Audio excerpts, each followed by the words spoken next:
Welcome back to the Egghead Scramble podcast. We are one day out from the PGF 2026 draft, and it's exciting. I hope you tuned in, saw it, saw the fun, had a blast, and now it's time to get a little grading from the man himself, the man with numbers, the data strangler, Abe from Substats. Yo, what's going on? Oh, just did a little thing last night. I didn't get promoted or anything, but I did do a PGF draft. Yeah, that was crazy. I noticed it immediately. Like I haven't known you for that long, Egghead, but like I can tell you were just something was different with you that night. So like, can you talk about that a bit? Like first time draft, first time owner.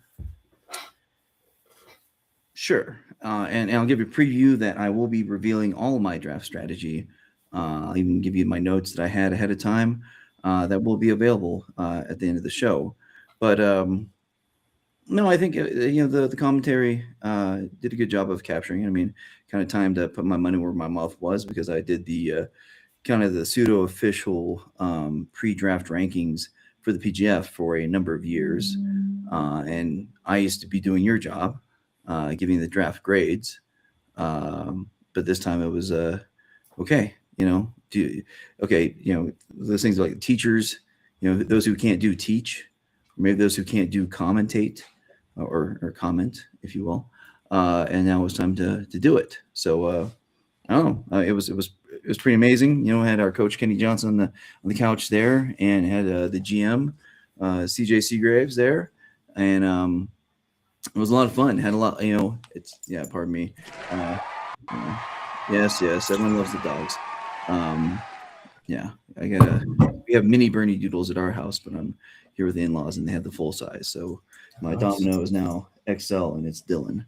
But anyway, so it was yes, I'm still gonna pay attention to you, dog. It was a lot of fun, and yeah, we had a blast. I was a little hurt that they didn't capture some of the smack talk that was going on amongst the ownership. There was some fun stuff. Hey, we're like siblings. We all want each other to succeed, but you give a little elbow to your sibling. You needle them a little bit, so it was fun. Absolutely. Yeah, no, it was a blast. Kenny had a great time. We've talked afterwards. CJ had a lot of fun. He was making fun of people with some good clips out there. Yeah, it was fun. Did you enjoy watching it? I did. I felt like it was electrifying. I felt it from home, like 1,800 miles away. So no, I had a great time watching. I captured all the stats for the draft and spreadsheet. Just making my content now post draft. But yeah, no, I'm here to talk. Yeah, ready to talk about market value tracker and then get to the grading portion.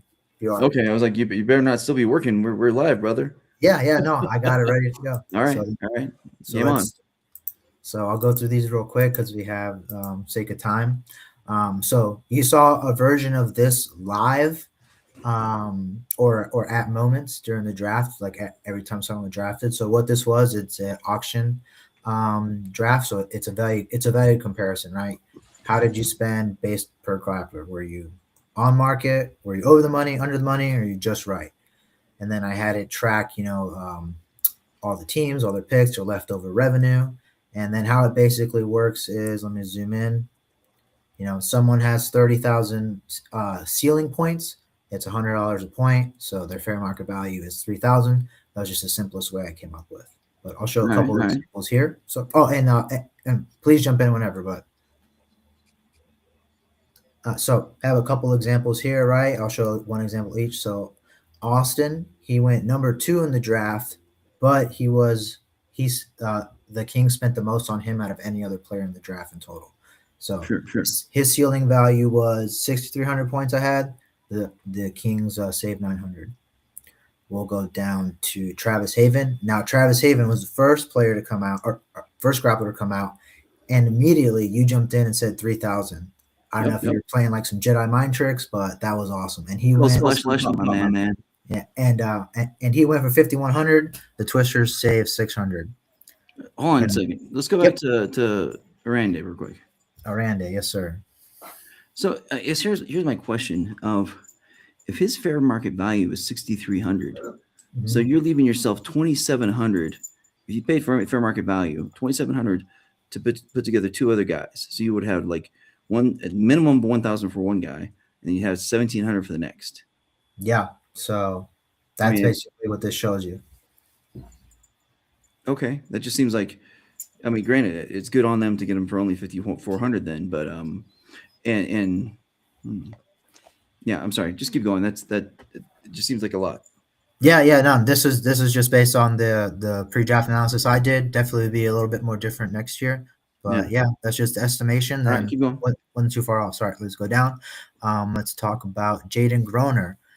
You guys had, in my opinion, the steal of the draft. He was like ranked number 2, I believe, and you saved $3,300 bucks on him, and he was projected 63 points for the season. So great job on that. Thank you. Yep. Going down, we'll show a fair market one. Brett Moyer, you guys got him for $3,000. $3,000. You got fair market line here. Same thing for the phenoms, and then it just goes down here for the rest of the draft picks. But that's just the appetizer. Who's going to get to the main meal right here? No. This is the post-draft analysis that I made. So I know I don't want to make some people upset, but this is just what the data shows. This is all preseason, so none of it really matters because what matters in the data that none of it matters because the season matters, He's like, right? no, I just put up things. It's okay. Yeah. I'm not evaluating. I'm not judging you. I swear to God.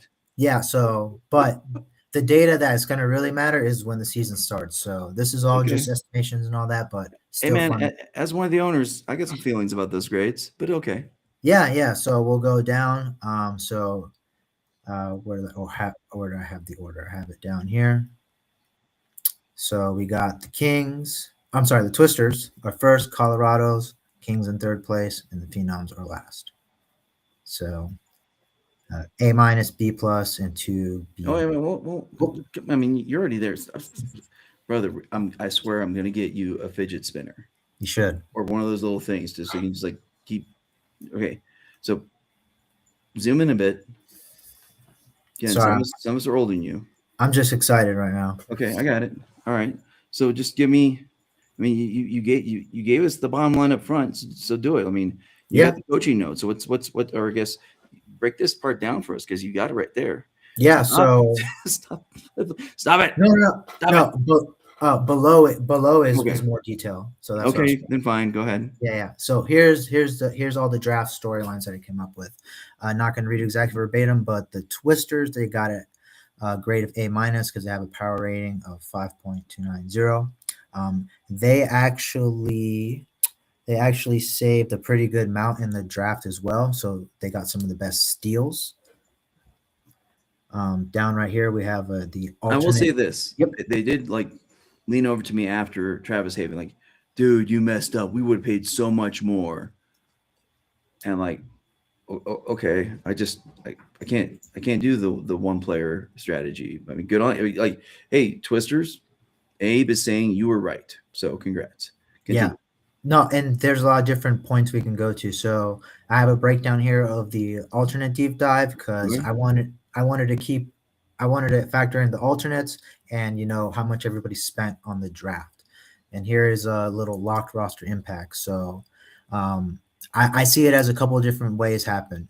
Some teams, their franchise player were rated a little lower, but they picked up very strong draft picks. And some teams already had strong franchise players and they picked up additional, stronger draftees so there's kind of a lot of different lenses you can go out. Look at this. All right. Yeah. So where would you like to begin? Dive in. We can go anywhere. Hey, brother. The show is yours. I've been told I must remain objective in my opinions here. Yeah. So I am just here to help keep the ball rolling a little bit and to feel your grading wrath, perhaps. I don't know. Let's go. So hey, take us through everything, man. Yeah, so here's the team summary. All they spent. The Twisters still have $200 left. They should probably get that for those delicious Hydra energy drinks that I had at the qualifier. So that's probably be spent over the last $200. But Nice. let's go through all the different power ratings right here. So the Kings, their base rating was a 1.522. They added 4.3 in a power rating. So here, and then their threat, their combined index is 25.16. Their ceiling points be about 320.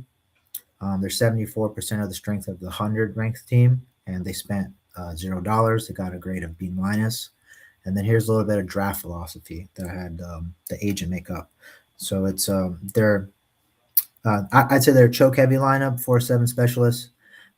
Here they need some depth to compete with top tier teams. This is just what the data spit out, but I think it gives some at least some starter notes or begin opening conversation. Yeah, I mean, Jared is definitely a killer. He goes for the kills. Cam loves the kills, although he's added a little bit of leg lock game. Mm-hmm. Jet is doing a great job of getting to the back, but and getting some RNCs. But he also loves that K guard going to the leg lock with his Aoki lock, which he has a very nice BJJ Fanatics instructional on. Randy is definitely a breaker. Yeah. So I mean, and Magana, he's 100% a breaker. He's a leg lock guy. So yeah, so they added a taller leg lock guy and they added a shorter one too, so they're gonna have so that's something I want to factor in as well. I want to start collecting heights for all the guys this season, and just see because that's an interesting data point that that Peter brought up. It's like we got taller guys versus shorter guys all the time. Like there's interesting points there, so I'm gonna start working to collect that. Yeah, Randy and Haven are both very tall drinks of water, but so is Elijah Carlton. So. So then here's the Twisters, the number one or the team with the highest ranking post draft.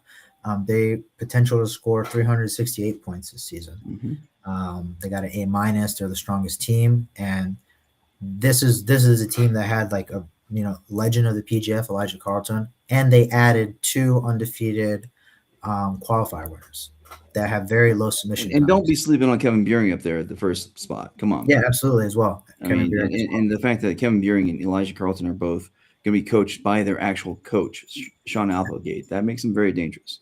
Yep, that's a factor as well. So you added 2 killers, and you already got 2 killers, like strong killers on their own. And you got Jake Strauss there. He's a heavy killer. You got Giovanni Ortiz, who's a PGF veteran, PGF season 3, made it to the playoffs. Eric Allen, former professional football player. He was in the CFL. But go ahead, man. Yeah, no, and Allen is like, I think if that guy gets his chance, he's gonna put someone through a wall. So hopefully, exciting to see. Sure.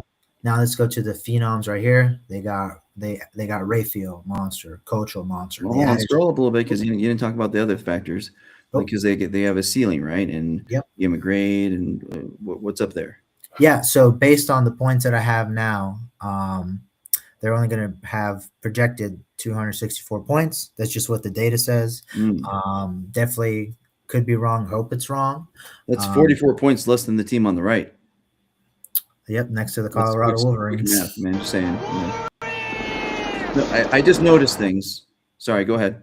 No, thank you. So, but the Phenoms, they picked up a speed demon in Noah McCulley. Out of his 6 matches, they're all by submission, and his average sub time was 20 minutes. So they got him at a super high discount. They spent the rest of their budget on them, and then of course they got strong wrestling with Jared Atkins.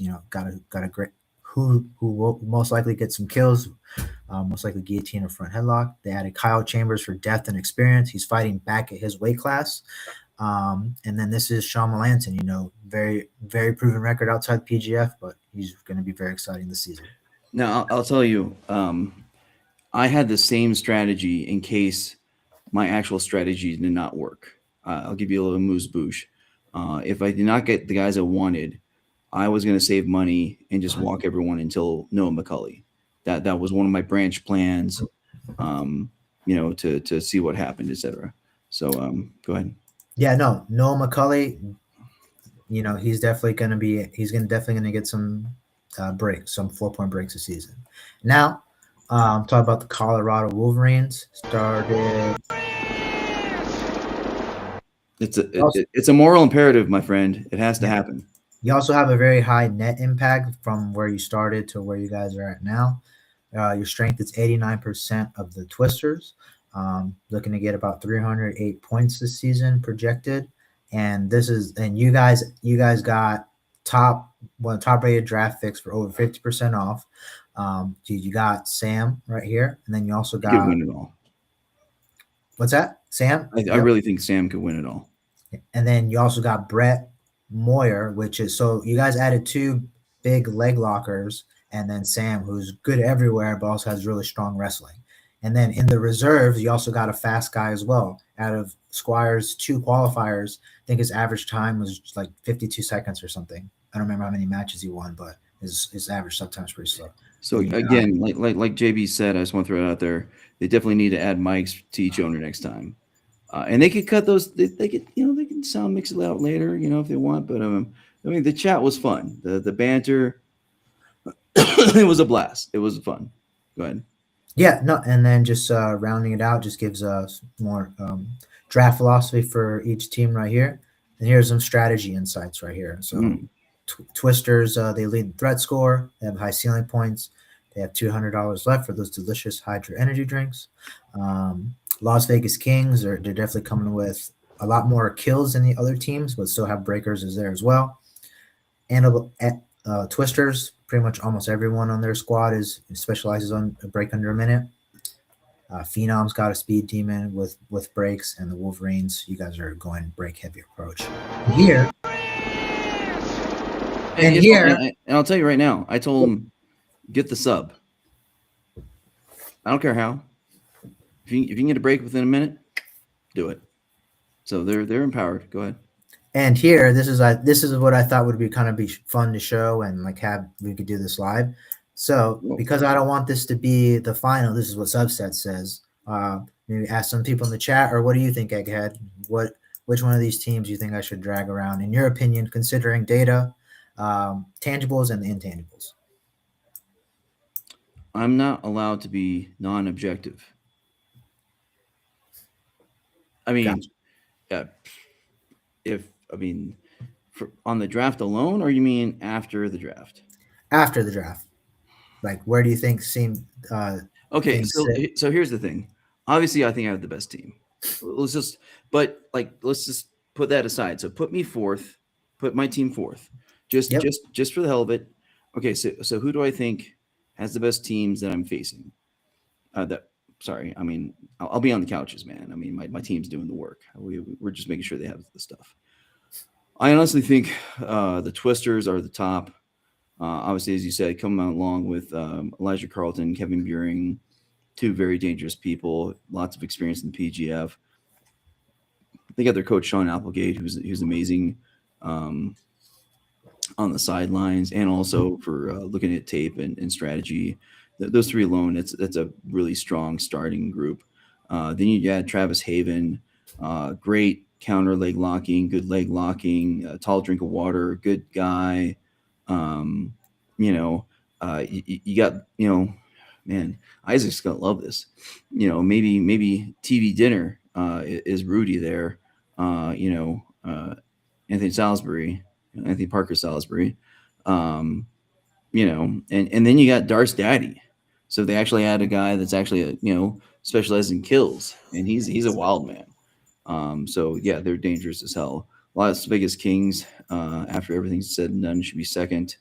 Obviously, they started very strongly, having Jet, and Cam Hurd has, man, that guy just he left the PGF last season or not season before last, and he just went on a tear, winning ADCC gold medals. Every day he gets stronger and more dangerous. He's an inspiration. Austin Arande, great pickup, just a great guy. Yeah. JB, I have hair. Okay, he does have confirmed. He does have hair. He has a high and tight. Come on, man. Sorry, I can't see. Sorry. JB, he's now a participant in the PSYOP that my kids have had on me for like a decade, saying I'm bald. I'm like the haircut guy. The barber keeps taking my money. Come on. Anyway, so the Kings, Austin Rande, awesome. And then Chewy, he's an interesting pick. Um, he's very much a leg locker. We'll see.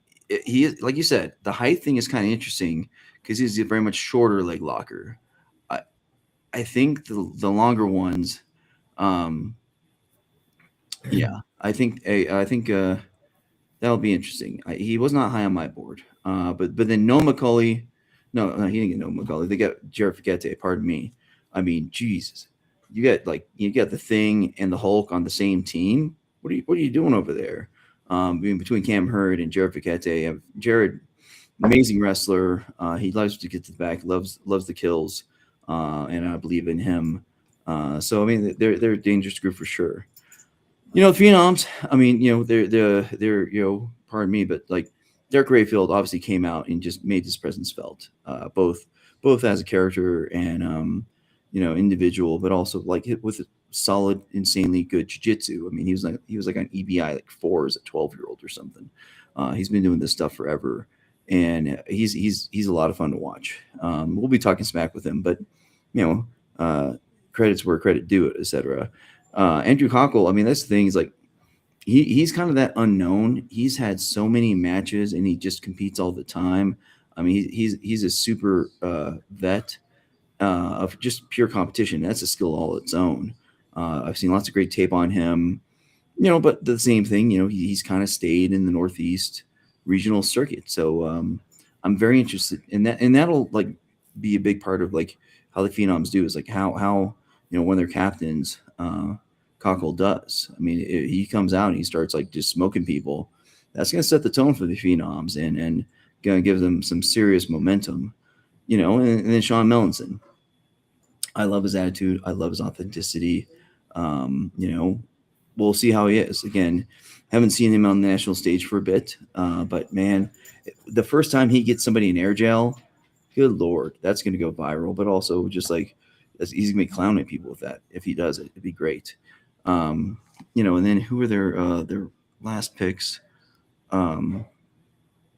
Shoot, let me go over my spreadsheet. They got. Oh they yeah, got Charlotte Atkins. Chambers. I mean, he's been at the highest levels of the game. Very dangerous individual. Noah McCulley, again, that was the one where I was grumpy because that was going to be my play to do the walk everyone for that. Armin Bruni, hey man, he's had a little PGF experience and he's there with his coach Chris Olivo, so that's good. Derek Atkins, blue collar work ethic, Oklahoma guy. I love watching his videos on Instagram. I think he came in second at the Johnny Hernandez Invitational 2. So they can step in, but that's how I have it personally. I think the Twisters and the Kings and the Phenoms. But of course, the real winners and who will be overall number one. Number 4 on your books right there, but number 1 in your hearts, Colorado Wolverines. What? Wrong button. CJ was on point today to that one. Yeah. Okay, there you go, CJ. All right.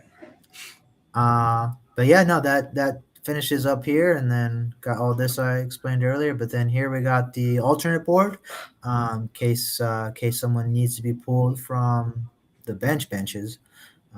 Here's just some stats about everyone who had at least 3 matches for this season's qualifier.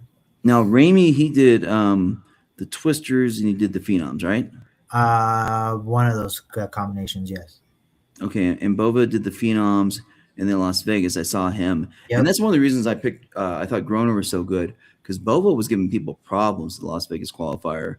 But the Phenoms qualifier, freaking Groner came out, smoked him in like 17, 27 seconds.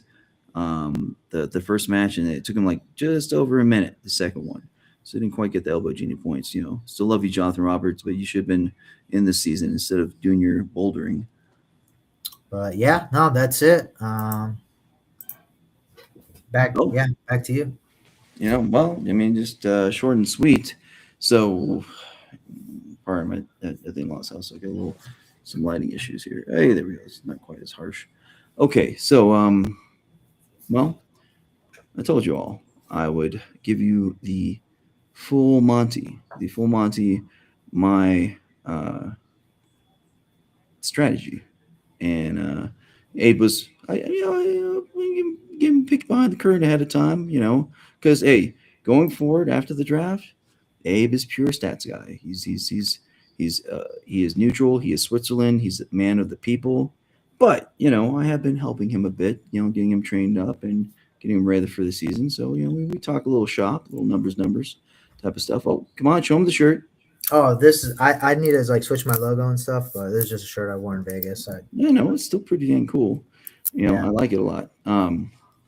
Anyway, so CJ, I hope you have the Earl or QR code ready. Do you for the second half of the show? No, so that's maybe a yes. You prove you do by putting on screen. Trust but verify, as President Reagan used to say. All right. So, oh no, that was my father-in-law. That was CJ saying, "Oh, all right." So, here's the deal. I will be doing. We're actually going to do the second half of this show. That's going to be available via the Colorado Wolverines Patreon.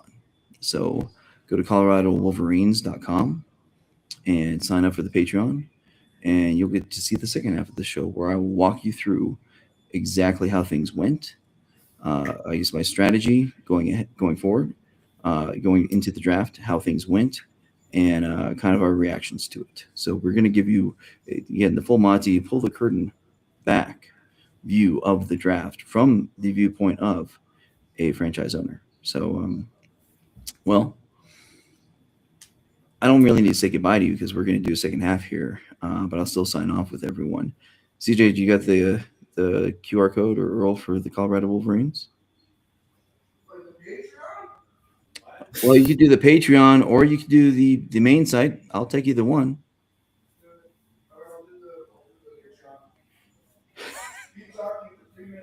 I will keep talking for 3 minutes. Aye, aye. So usually he's outside, but he's inside the house now. I guess again, Abe, what was your favorite part of the draft? My favorite part. I just I guess my favorite part was, I won't say just the whole thing, but just like seeing like in real time, seeing like story points I could like take note of. I was just like, ooh, this is interesting. This is interesting. Like, and like there's so many different directions you can go with the data and just conversationally. Okay. Yeah. So like seeing it actually go live and like I was like scoring everything. I really got like the first, I don't say understanding, but I really got it. I was like, all right, something happened here, something happened here. This is significant. So that's my answer. Okay. While I will give JB the reminder for CJ that he needs to put the Patreon and website links in the description. Thank you, JB. The other thing is that, well, you said there are story points. Okay. Well, that begs the question: what were your top 3 story points? Definitely number one, you guys stealing Groner for over 50% off. McCulley number 2, 28 seconds, 20-second finisher, last pick of the draft. Definitely getting him first steal. And number 3, I would say Orande being the official number 1 draft pick because he got the most money. That was a fun thing, right? Because Travis went first, but the Rande got $200 more. So $300 that's more. $300 more. 5,400. Oh, I thought Travis got 5,200. Pardon me. No, Travis got 51. Well, see, this is why he's now the data guy. That used to be my job to correct people. Thank you, JB. Says that Jaden move is legendary. Let's see if we can do that. So, guys, you got the QR code. That's for our second half. But I agree with you. That was a lot of fun. I mean, Nolan McCulley, he was on this podcast, and he manifested it. I loved that. There's a storyline right there. He said, "Hey, man, I'm going to find out. I'm going to find a way to do this." He was going to do the Philly Phenoms. I think that ice storm kept his plane or canceled his flight or something. But then he made it to Las Vegas, the toughest one. Man, it looked like he was going to win it for the first like 2 matches. got the Hindulo teen in less than a minute, which is like, that's insanity. And also it's really funny because like when it happened, it clicked in my brain. Like I'd seen him so many times before. It was like the only other guy that hit Hindu teens in competition. Um, but then he kind of like sold out in his JJ match on some stuff and burned himself out. And then he turned the wrong way and got choked. And then Brett came back and leg locked him. So sorry, Abe, go ahead. No, no, I'm saying he is one of 4 guys in the qualifiers out of all the 6 qualifiers that I went to at least 2. So 4 Yeah. guys went to at least 2, and he's one of them. Okay, pardon me. I've now I've stretched those 3 minutes into too long. I'm getting the hurry up signal from the producer CJ. So Abe, thank you very much. I appreciate it. I will not hold these grades against you because I know it's only your flawed data or the way you weighted it. Hey, data guys got to make fun of data guys. It's all good. Hey, but seriously, nobody appreciates the data guy, but you add a whole nother layer to the fun of sports. And so keep doing what you're doing. If anyone gets grief, it just shows they care. So they care about what you talk about. So thank you very much. And to everyone else, well, hopefully you hit this QR code and you see us on the second half here in just a couple minutes. And I will, again, go back the curtain, tell you the whole strategy going in and how it unfolded. Until then, not everyone can have a 20-pound brain, but I'll do my best to help you make up for it. Until next week, or a few minutes.